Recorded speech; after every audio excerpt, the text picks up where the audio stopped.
Hello everybody, how you guys doing? I hope you're doing all right. I am doing okay here. You guys know how it is with all this COVID-19 everywhere. What more can you do? So we're just listening to the people that are supposed to know more than us, and we're doing what they're telling us to do. I'm trying to get all serious, and all tied up, and but someone told me that laughter is the best medicine. So this is my advice to you guys today. Whatever you do, make sure that you find a way to laugh. You just find a way to get some fun out of this whole situation. All right. So I don't know how you're gonna do it, but just try and do that today. But before we go on, please don't forget to subscribe on our channel if you have not subscribed. I mean, why are you not yet subscribed? You've been coming to our channel, you've been seeing all the beautiful things we're doing. Just subscribe. And remember, guys, I want to make sure my wife is not listening. The meat has been reduced. You guys are not subscribing. When you don't subscribe, Erica doesn't get to give me extra meat. Okay? Okay. So, like I was saying, today we get a bunga program for you. We have a special guest in the house. This person, you guys are gonna love her when I bring her on.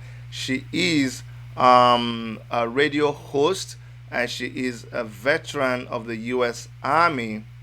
When I bring her in, you guys will see why I had to bring her in on the show.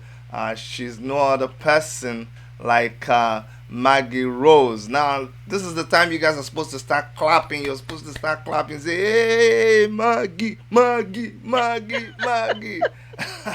All right, guys. So we have Maggie Rose in the house.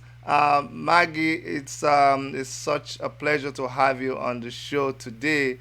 Can you say hi to our listeners wherever they are right now? Yes. Greetings to all of you out there. Thank you so much for having me on your show today. I've really enjoyed the conversations we've had in the days past. And to all of my Army brothers and sisters out there, including those who are in other countries, hooah! All right, awesome, awesome. Now, Maggie, um, um, today I'm just not gonna mess things up for you, so I'm gonna allow you to introduce yourself properly to us. Tell us who is Maggie. Like, tell us who you are. Let me warn you. Let me warn you. I'm from Nigeria, and in Nigeria we have this stock, this chicken stock that is called Maggie. So whenever people hear your name, they're gonna think, "Oh, is that Maggie for cooking?" Anyways, so go ahead and tell us who is Maggie, please. Okay. Maggie is a person that grew up in on the West Coast in the United States. She grew up in a very conservative, almost authoritarian family. Did not know, was not aware that she had family that had been in the military going all the way back to the Battle of Hastings in England in 1066. I discovered very much later in life that my great great grandfather had also served in the Revolutionary War in against the British, and was a private in the Virginia militia.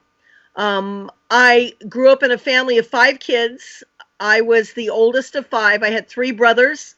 I have still three brothers, and I had a younger sister who passed away at age 5.5 due to malpractice at Children's Hospital in Oakland, California in June of 1969. She had cystic fibrosis, and she was in there for a simple pulmonary washout, a procedure, when I was 13.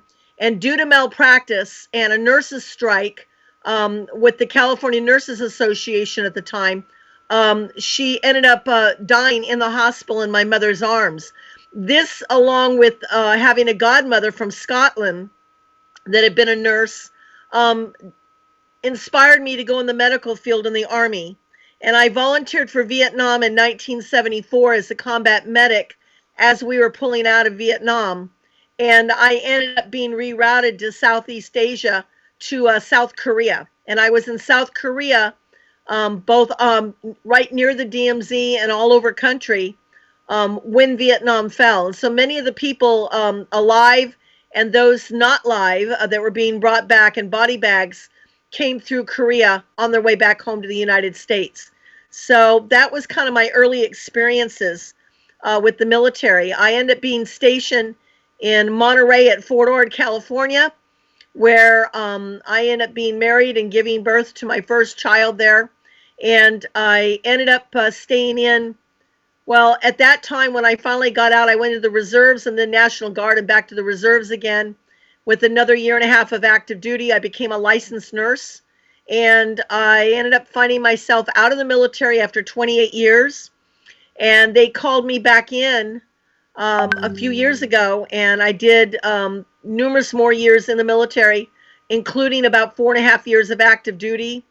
I was in the Wounded Warrior Transition Unit, getting surgeries on my knees, and I ended up retiring out of there after 35 years in boots. 35 years in the Wow. military.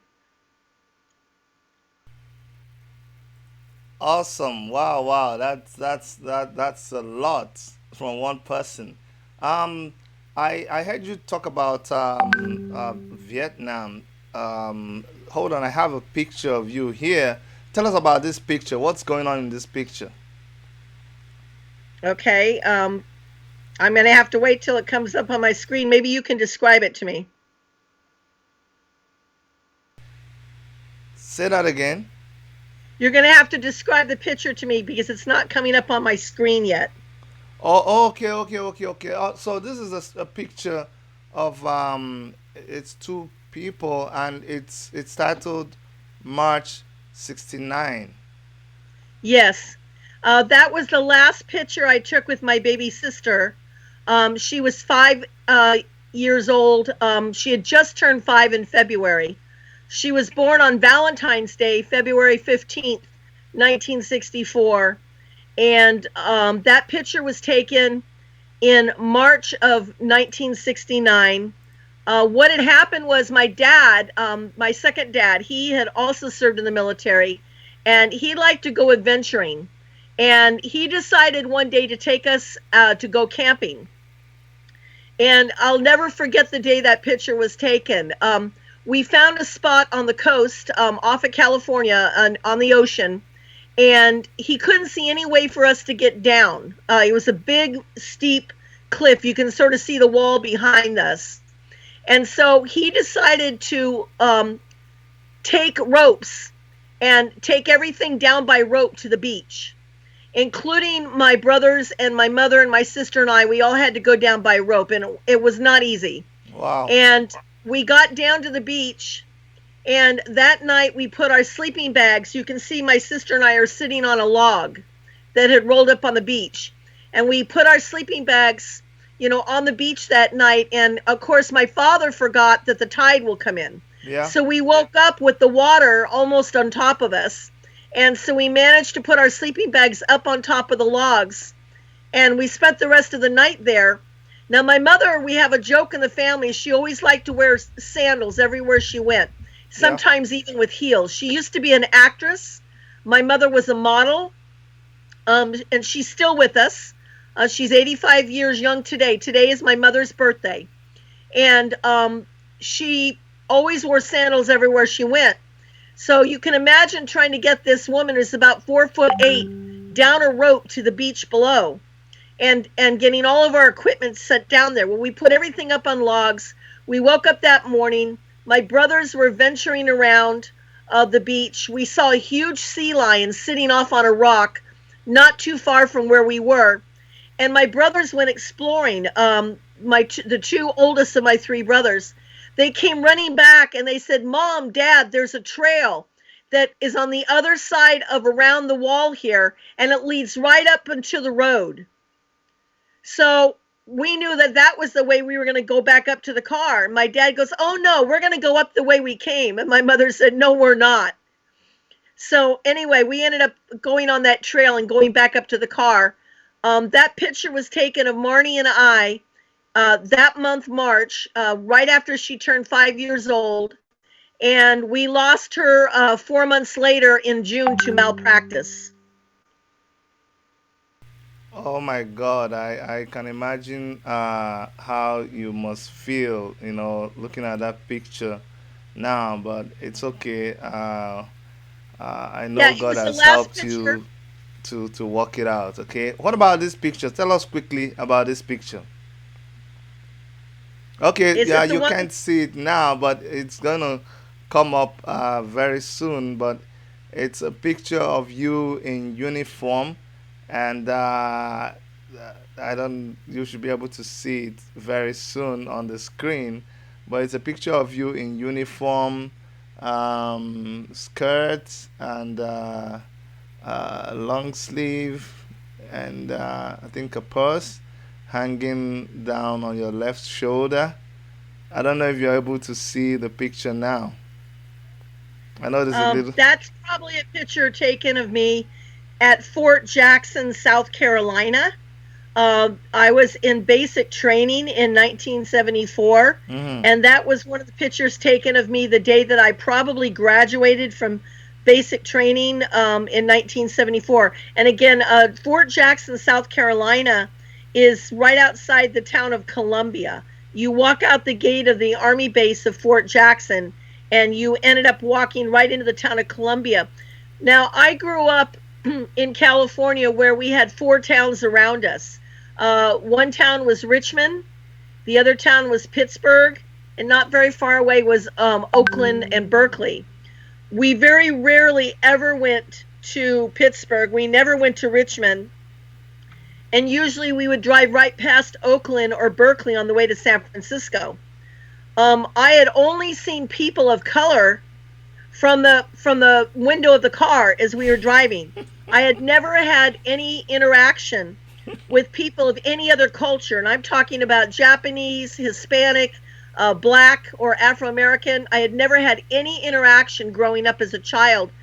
Our neighborhood was all purely Caucasian, All right. and the first Black family that moved in to our town was right when I was graduating high school. Their father, I think he was a doctor, a medical doctor, I'm not sure. Hmm. And so the very first time that the Army gave me a weekend pass to leave the base for a few hours, I stepped right outside the gate into the town of Columbia, and everybody there was Black. And it was kind of a culture shock, because we'd had a lot of girls from Puerto Rico and a lot of girls, Hispanic and Black girls in my basic training. And I was learning about other cultures and ways that people were raised in different parts of the country. The way we're raised on the West Coast is totally different from the way people are raised in Alabama, Louisiana, Mississippi, New York, Michigan. So it was again another kind of a culture shock to find out that I was in the minority. And boy, was I in the minority. Yeah. So for the first time, you experience what it meant to be in the minority. I have another picture, but I think it's also a close up of that former picture. Then there's another one. I hope by the time it comes up, you'll be able to talk about it. But it shows you in a gas mask, like something out of the movies. So tell us about that one. What are you doing there? Well, that was a picture that one of my Army buddies took of me when I was wearing a skirt, an Army skirt and blouse. And that shows how you're supposed to properly wear the mask when it is put on properly. But the very first time I wore that mask, of course, we were in what the Army calls BDUs nowadays, but they were green Army fatigues that we wore back. They wore those in the 60s, the 50s, 60s, and 70s. It was up. Oh no, that one. That one is okay. That picture is taken of me. The one that I'm seeing right now Yeah. is I was an E5. I was a medical specialist E5. It's called a soft stripe, Yeah. and it's showing my medical corps insignia, and it's showing some of the ribbons that I wore. Now that one, yes, that one's on my mask. The very first time I ever wore that one, I was in the green Army fatigues, and they want to test you what it's like if you were to come into fire with the enemy and they were to be gassing you, and you Yeah, have to yeah, be able to yeah, know yeah, how to yeah. react. I think the same way people are saying that the coronavirus is a kind of biological warfare. I guess in those days, the scare then was which well this chemical warfare. It was chemical warfare then that people were scared about. Now, Rose, we've talked so much about the you. Now, a lot of people get to know why you are on Revolution Radio and why you are an activist. But let me ask you, and you also talked about your first interaction with people of minority and other cultures. So I am from Nigeria. I'm Canadian. But let me ask you, have you heard about Nigeria? Tell me what you know about Nigeria. What is your experience about Nigeria? Do you have you heard about Nigeria? Be very very plain and blunt with me. I know we don't have a very good reputation, but let's go ahead and hear what you know about Nigeria. Yeah, I have a friend that's from Nigeria, and then I have and she's black, and then I have a friend who's Caucasian who ended up marrying a man from Nigeria, and they're divorced now. But I started educating myself about Nigeria many years ago when I saw some of the activities and some of the what I would call, like genocide going on in Nigeria, and I learned about the Boko Haram. I hope I'm pronouncing that right. Yeah. Regarding the Boko Haram is a jihadist terrorist organization. They're considered the Islamic State of West Africa and the Islamic State's West Africa province. They were formerly known, I think, as Jama'at Ahl As Sunnah, Mm-hmm. Li Dahwa Wal Jihad, commonly known as the Boko Har. I probably didn't pronounce that right. Um, and the Islamic State in West Africa, or the Islamic states that I was studying about, was that basically Boko Haram is against any Westernization. That means, they're against capitalism. They're against anything that is Westernized, and they view very negatively the Western culture, and they are impacting the Islamic views and values in a very negative way. They blame Western influences for Nigeria's culture of what they call corruption right now, and they believe that this has caused a wide gap between the very few that are rich and the many people who are poor. Well, this one is okay. This is something that you can get off the internet, but from your friends, from just generally, do you have you heard about 419? Do you know anything called 419? I heard only a little bit about it, but I really didn't understand it. Maybe you can help educate me. Or you not heard anything about 419? Ah, Well, well, explain. okay, good. Have you heard anything about internet scams? Well, yes, that my mother was actually where I first heard about the 419 is the FBI told us. My mother was scammed by some con artists that we found out later were actually from Nigeria. What they did was is they somehow got a hold of my mother's Facebook profile and found out that she had a cousin that was living in the Midwest. Okay, okay. And they So, wrote, so sorry to cut you.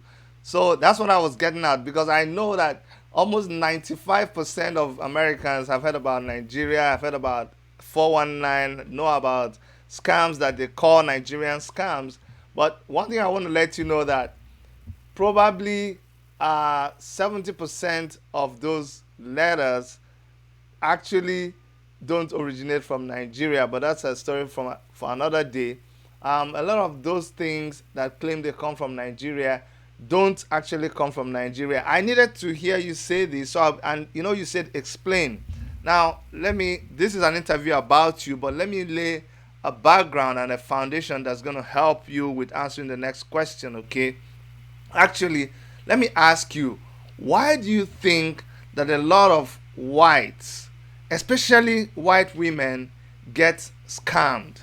Because a lot of them get scammed. Why do you think this happens? Well, I know why it happened to my mother. Can I relate it that way to you, please? Okay, okay, Um, go ahead. Go my ahead. mother, Tell me what happened my to your mo- mother. my mother is disabled, and she has had a situation happen that was a very sad thing that happened to her, where she was actually ripped off by who is now a former family member, and was struggling financially, and she needed a vehicle that she could actually put her wheelchair or her scooter into that vehicle, but she didn't have the money to do that. And so she got this email from, she thought it was her cousin, saying, listen, there's this wonderful government program that is grant money. That means free money you don't have to pay back, grant. And it was during the Obama administration. And so it was like about 5 years ago. And so if you fill out this paperwork, you can go ahead and you can get this grant money if you qualify.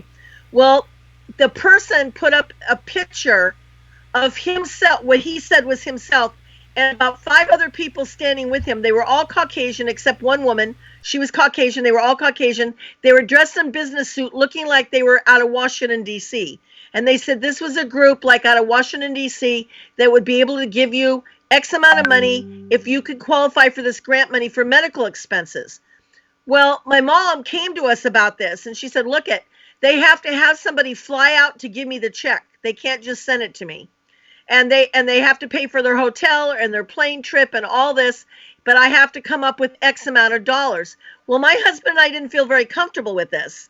And long and short of it is that finally we were convinced that this was coming from her cousin. Her cousin had actually participated in this program. And we could see there was correspondence that looked like was going on between my mom and her cousin, who's also a senior. And so we went ahead and played along with it. What happened at the end of the day was the money was wired to Texas, to a bank, a bona fide bank. Now, Wells Fargo didn't want to do this. They kept saying to my mom, we don't think this is a good idea. But finally, my mother was convinced them to let this happen. We found out that the people open up an account in a bank in the United States.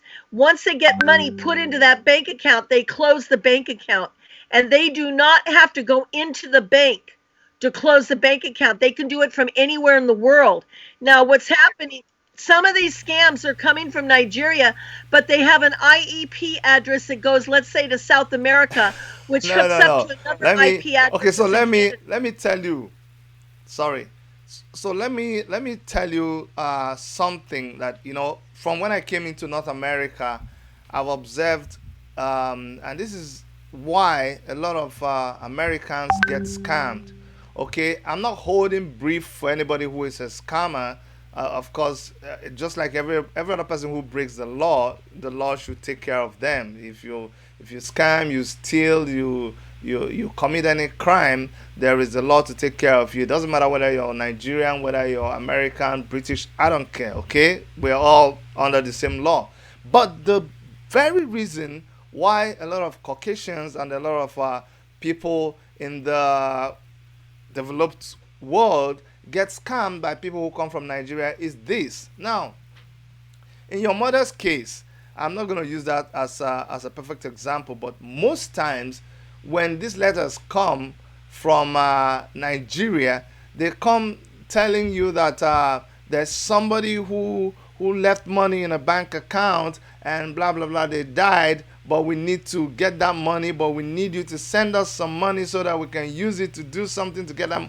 There's always a motive where you are being offered something that you didn't work for, something that you don't have to spend anything to get the money. Or you know what I'm saying? There's always that offer of something that you're kind of trying to reap where you did not sow. Someone is going to come to you and tell you that, oh, they want to sell oil to you. If someone from Texas writes to you, Maggie, and says, hey Maggie, I want to sell some tanker of crude oil to you, I'm based in Texas, you're going to say, okay, first of all, let me check out this guy. And you're going to say, oh my goodness, if I have money to buy oil, why should I be buying from an individual? Or they tell you they want to sell a government bank, some ridiculous thing. If someone tells you that from Europe, from America, you're gonna think, oh my goodness, this guy thinks I'm a fool. Okay, you're gonna check them out. When somebody tells you that from Nigeria or Africa, one poor place, you're gonna think, man, this guy is dumb. I'm not talking about you, Maggie, per se, but why a lot of people fall into these scams? They're gonna say, "Oh, this guy is dumb. Okay, let me play along with him. Why would he want to sell this? Why would he want to do this thing?" The point I'm trying to make is that a lot of times, and I've followed these stories, the people involved actually think they're gonna they're gonna rip off this guy. They're gonna get a lot of money from this deal in a way that is not the right way, because any right thinking businessman who has a lot of money to spend should be able to do their due diligence. I've followed a lot of people who got scammed, and honestly, my apologies for what happened to your mom, but I've followed a lot of people who got scammed, and I noticed that they never checked out the Nigerian Stock Exchange. They never checked out with the Nigerian Embassy. They just continued dealing with this person. They never checked out with the Central Bank of Nigeria. And you're going to spend millions of dollars. Come on, man. If you're going to spend that kind of money and you can't do just a $5 check about this person, then you pretty much deserved it. But I'm not saying that, to put anybody down. But I'm just trying to say that even in North America, I've watched like 60 minutes show where they always feature these people. America does not spend time advising its citizenry that places like Nigeria have smart people. They are intelligent. They are not people living on trees.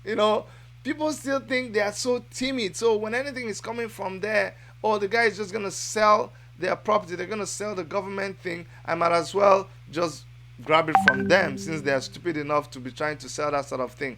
So the point I'm trying to make is that I need to see a lot of a lot of information out there in the media of either the government or the public or the media house, instead of focusing on, hey, who sent the Nigerian letter now, who scammed this person.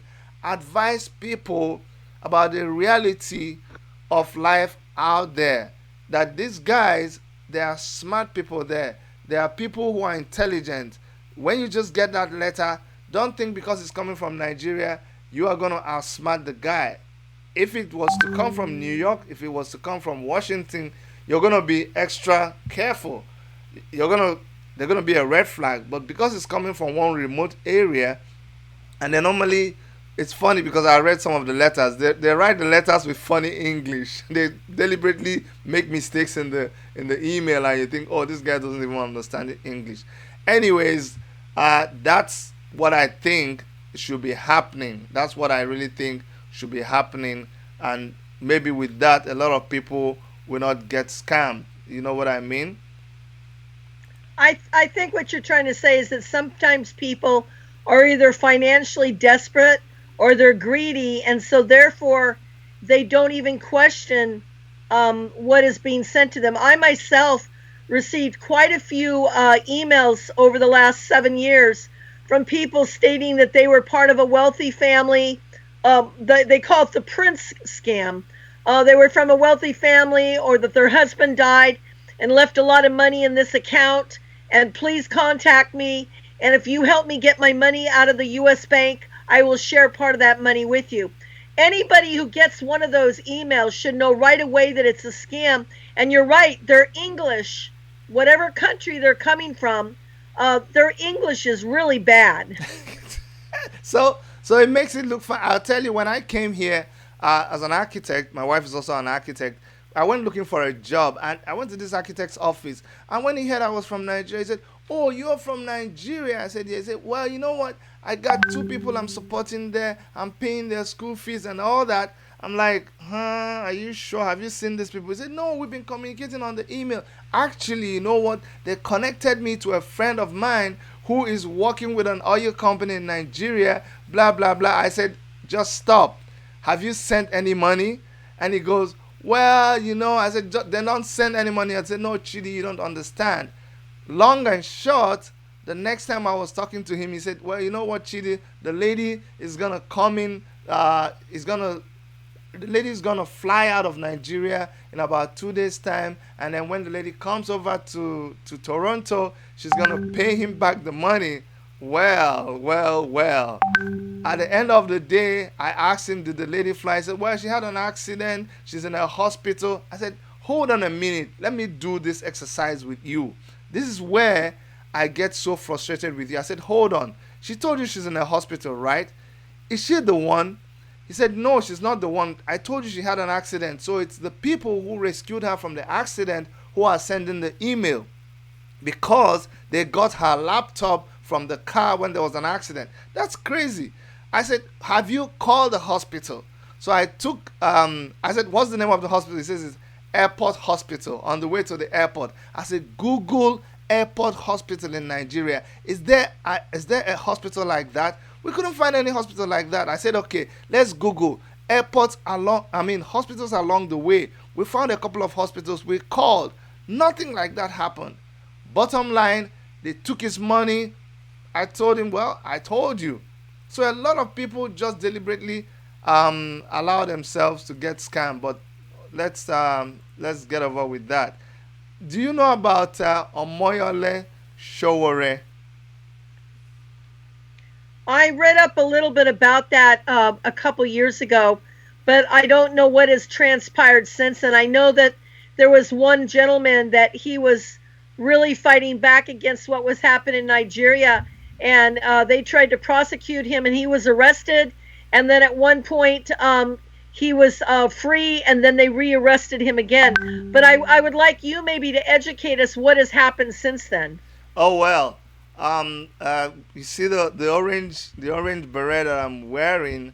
I represent Revolution Now. It's a movement in Nigeria that he convened, and this movement, we believe that the authorities in Nigeria are just not good for the people. We believe that there should be a revolution by the people, and you talked about revolution, so you know what it is when you live in an environment where the government does not care about the people, when the average income of a Nigerian, official average income of a Nigerian, it's about 15 to 18,000 naira. Let me break this down for you so you understand the government we have in Nigeria. Now in Nigeria, a worker is entitled to it was 15. I think now they've upgraded it to 18,000 naira.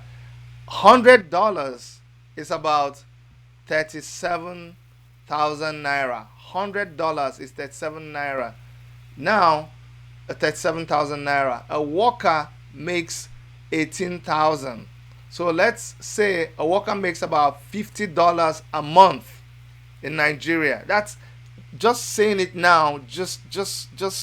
I just had a flash of anger in my head. A worker works for 30 days times, you know what it means? 30 days. We're talking about 40 hours times 4, 160 hours in a month, and they get paid $50. Figure that out. Yeah. And this is a country where we have people in the government with bank accounts for years and years and years in Swiss banks, in American banks, in European banks, totaling billions. I'm not kidding you, billions of dollars. So that is what people like Omoyele Shore looked at, and they said, "You know what, enough is enough." And he wrote about this, and the government put him in jail, and they arrested a lot of comrades, and later released them. And there's so much confusion. You see, the executive arm of government, which is the presidency, and his cabinet, they control the judiciary, they control the state police, which is the SSS, and they control virtually everything. So when the law court released Shore, they violate. This is, I never heard about it anywhere in the world. The state police went into the courtroom when Omoyele Shore was going to walk out of the courtroom. They went into the courtroom and they tried to rearrest him. it was terrible. It was just something you don't even wanna. In fact, you know what I'm gonna do? I'm gonna ask Erica to help us send me the video. If she sends me the video, I'm gonna play it here so you see what happened in that courtroom. You could never believe what happened in that courtroom. But the situation right now is that he was already in court. We're hoping that they will finalize the court case, and he'll be allowed to get back to his family and his business in New Jersey, because that's where he is based. He's based in New Jersey, USA. But they kept on adjourning the case. A lot of U.S. senators stepped in, and right now, currently, one of the old thieves that we had as a president, Abacha, part of the money he stole and he stashed away in an American account, they're trying to send it back to Nigeria. But guess what? The governor they're trying to send it to was part of the people that helped this former president to steal the money and put it in an American account. So what we're telling America is, how could you do that? How can you send this money back? But some of the senators heard what we said, and they've told the Nigerian government that if they don't do quick and do the right thing concerning Omoyele Shore and a lot of other human rights abuses that they're engaged in, they're not going to transfer this money back to Nigeria, because if you transfer the money anyways, they're just going to put it into their bank accounts too. There's so much corruption. There's so much corruption in Nigeria, I'm telling you. And I'm doing a lot of the talking now, but I know you asked me to tell you what's the situation right now. So there's so much corruption. Omoyele Shore is still being kept. It's being restricted to a city, the capital city of Nigeria, Abuja. He's not allowed to go outside that city. He's not allowed to go even visit his old mother in the village. There, he can't go see her, and he's in Nigeria. He can't leave Nigeria. His passport is seized by the government, and that's the situation right now. So I'm actually asking someone like you. That's why I was excited when I made contact with you and I saw that you host a show on Revolution Radio. I want you to please help us, the Revolution Now movement, to broadcast this news to the world, to let the world know what is going on in Nigeria. That the government right now is rubbish, is completely a joke. It's completely a joke. So if you guys can help us let the whole world know what's going on in Nigeria, we would appreciate it. Yes, in fact, that's why I asked you the other day, would you consider coming up this coming Monday at 12? It will be 12 noon Eastern Standard Time, to come up for an hour from 12 noon Eastern Standard Time to 1 p.m. Eastern Standard Time. That's from 9 to 10 Pacific. And come up as my guest in Studio A on Revolution Radio on the Concord Show this coming Monday, because I think it's really important for more people to be aware of the history leading up to this and what is going on in Nigeria right now. Yeah, I'll be pleased. I'll be really honored to be on your show. I'm gonna be there. I will really be there, and it will be good to have an opportunity to let the whole world know what's going on, because you know how it is out there. There's a lot of diplomacy that goes on between one government and another, and it's the masses that suffer. They do this their diplomatic things, and the people out there, they just suffer for something they don't even know about. You can imagine with the Boko Haram terrorists ravaging, sacking whole cities in Nigeria. You know about the case of the girl, the Christian girl, Leah, who was kidnapped. She's still with Boko Haram in Nigeria. And you know about the Chibok girls that were kidnapped, about 200 of them. That story came out of Nigeria. Now, these Boko Haram people, they The Nigerian army knows where they are. You are in the military. You know how it is for you to just what is then they're in an area. All you need to do is just send an unmanned craft to take photographs. In fact, U.S. came to Nigeria to assist them. When U.S. came to Nigeria, they brought in their drones. They flew over the area. They used heat sensing cameras or whatever to identify where the Boko Haram people were. But guess what? Because of corruption in the military, because of the generals that we have in the army, they messed the whole thing up. They would not use this data that was given to them to fight Boko Haram. Why? Because the president of Nigeria is from the area of the country where we believe this Boko Haram insurgency is domiciled. So he's protecting their people. All the billions of dollars that the United Nations, that the OAU, that everybody is sending to fight these Boko Haram people, they've turned it into a business. These military officers, they have big houses in Dubai, in Canada, this is someone like Omoyele Sowore that we talked about. He has a dossier of all these people. At the time, he published a list of these people's bank accounts. He published the houses that they own in London, in New York City. That's why they want to kill him.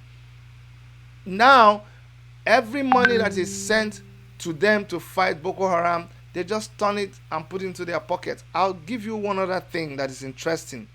Can you believe that when gallant officers, when officers that we are so proud of in the Nigerian army went and captured these Boko Haram terrorists and handed them over to the army, guess what the government did? The government took these people, said they rehabilitated them for a few weeks, and absorbed them. Terrorists, where have you ever heard about that happening in the whole world? Took these terrorists, absorbed them back into the Nigerian army, and put them in the same battalion with the same people that had attacked them. And guess what? Just a couple of weeks ago, 70 soldiers were killed by these Boko Haram people. How were they killed? Because they were saboteurs within the army, giving information about their location, about their operation, about all the planned attacks. So they will always sabotage them and they will kill these people. So you see, this is the whole mess. That's why the Boko Haram thing will never end, except countries like America step up and stop giving them arms, stop giving them the military equipment and hardware like planes that they're giving to these people. They are using it against the marginalized people. You should also go and read about the Nigerian Biafran War in 1969.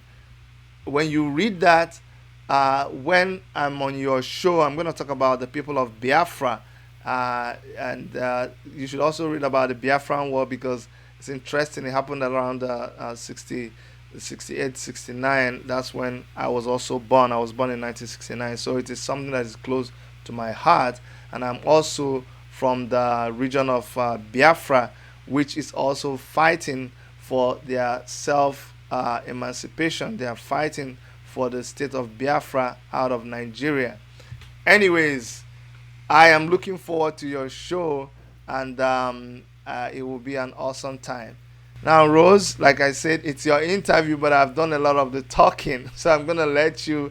Is there something else you would want to say? Is there a question you would want to? Is there something you want to clarify, or something you would want people to know about your show and what you stand for? Yeah, I would like people to be more aware of when they see what's happened in Nigeria, to remember the genocide that took place in Rwanda, to remember the genocide that happened to the Armenian people. I mean, you look at what the Turkish, what they did to the Armenians. You look at what the culture, the Armenian culture, and how they were attacked. What's happened in Syria, how this guy has murdered and genocided his own people. What's happening in Venezuela, the tyranny and dictatorship that's going on in North Korea and communist countries, when we have many of our young people that are going on and on how much they love Bernie Sanders and how much they wanted socialism, and they don't understand what socialism really is. I mean, you can turn around and look at military medicine like the Veterans Administration, or look at Kaiser Permanente and say, okay, this is what we call socialized medicine.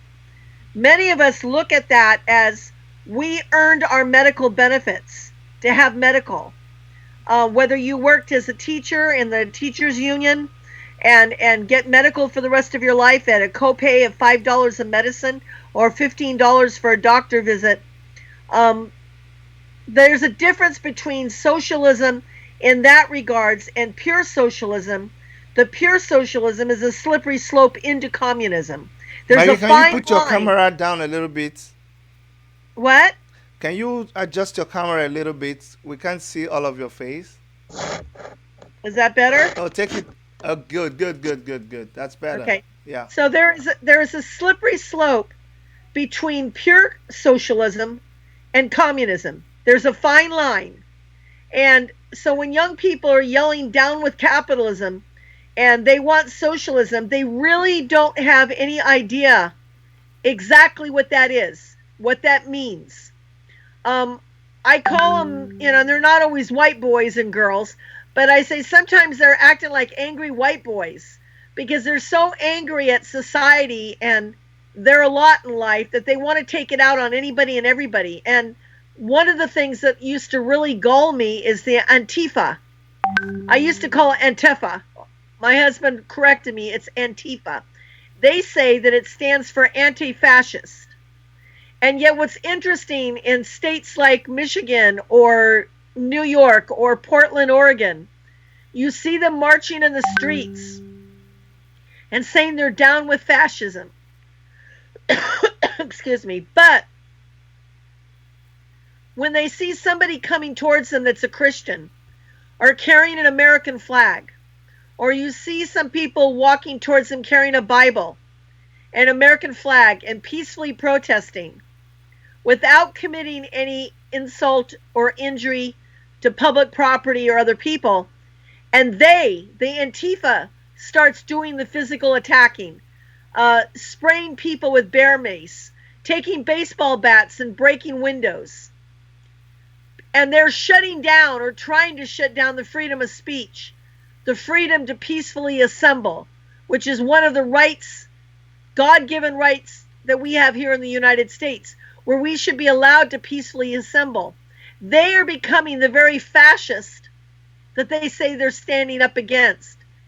Now here, this last Easter, we're all staying home. We're all trying to protect ourselves from this virus that we believe was created in a laboratory using the monies that Bill Gates and Dr. Anthony Fauci and George Soros and their millions and billions of dollars, that they are creating viruses to release on the world as part of their Agenda 21 depopulation. Their goal was to depopulate the world's population by 90%. When Trump came into office, he put the brakes on a lot of the things that they were planning under Agenda 21 and Agenda 31. Back in many years ago, Bill Gates, who had his hands slapped at Microsoft by the government for some things he did, decided to go into the medical field. He has no medical expertise whatsoever.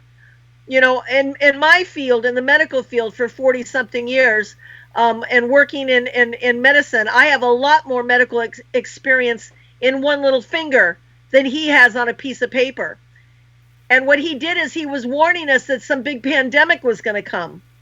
In 2017, when Dr. Anthony Fauci found himself now working for the Trump administration, he warned us in 2017 at Georgetown University there was going to be a virus like none had ever seen, a pandemic that would catch everybody off guard and surprise everybody. His speech has actually been audio videotaped. It's out there for all to see.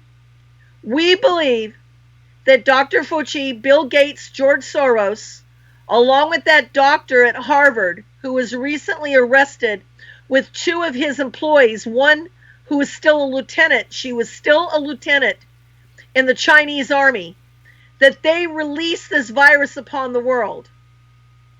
And they used it in China as a beta test because people were uprising against communism. And one of the cities that the uprising was taking place was Wuhan. So I would like people, please, to watch and be careful and ask the hard questions. Do not trust the fake media because they are part of the problem. They are not part of the solution. They are all about ratings and emotionalism and trying to manipulate people through their emotions and their fear. This last Easter, we had people following the quarantine, staying at home. But when they get in their cars and they drive to the parking lot of their family church, and they and their family members stay in their cars listening to the minister's message, and they are either arrested or their cars are cited for $500 ticket per car. This is an abuse of the authority of law enforcement. In Kentucky, people would put their children in the car and drive to the parking lot of their church to listen on their radio to the Easter message, a message of hope, a message of humanity, a celebration of life.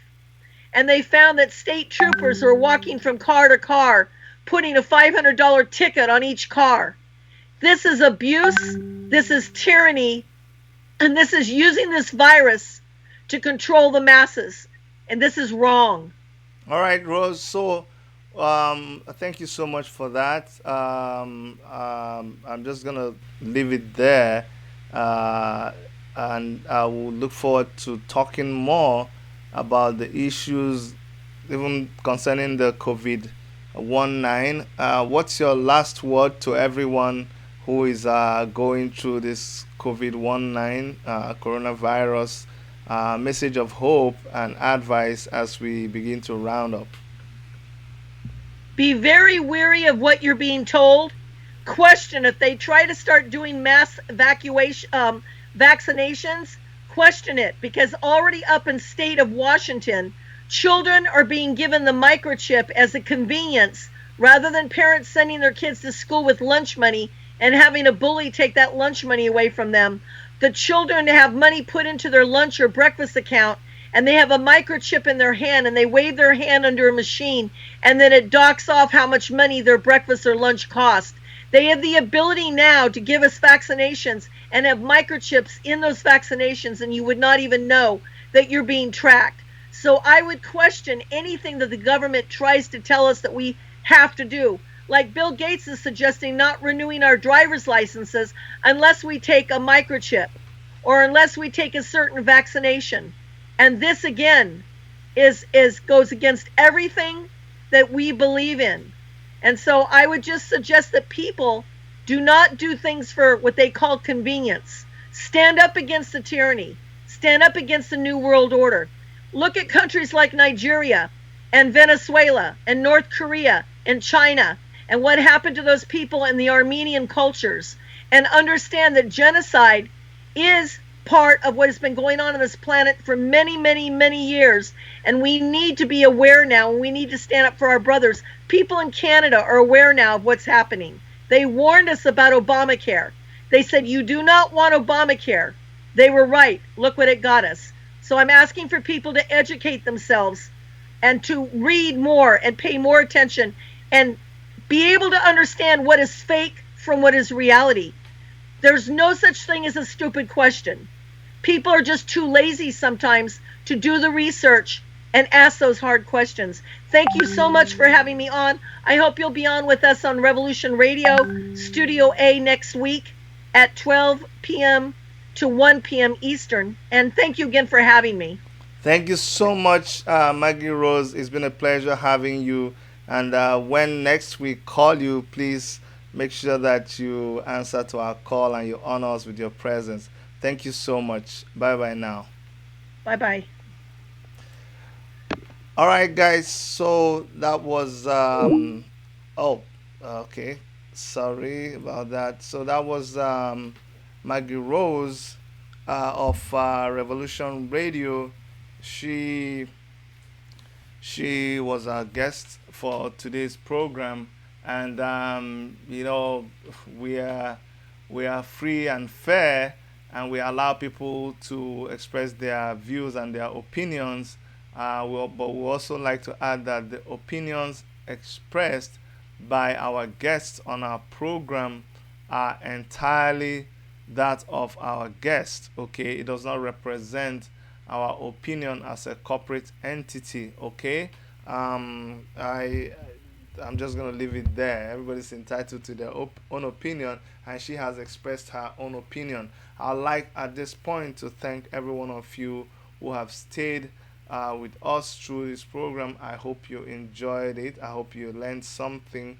Please make sure you subscribe if you have not subscribed, and also send us your questions, leave a comment, and we'll be able to respond to them. We'll be with you here tomorrow, the same time, 10 a.m. Eastern Time, and that's 4 p.m. in Nigeria. I think 10, 11, 12, 1, 2, 3, 3 p.m. 3 p.m. in Nigeria. So make sure you keep a date with us tomorrow.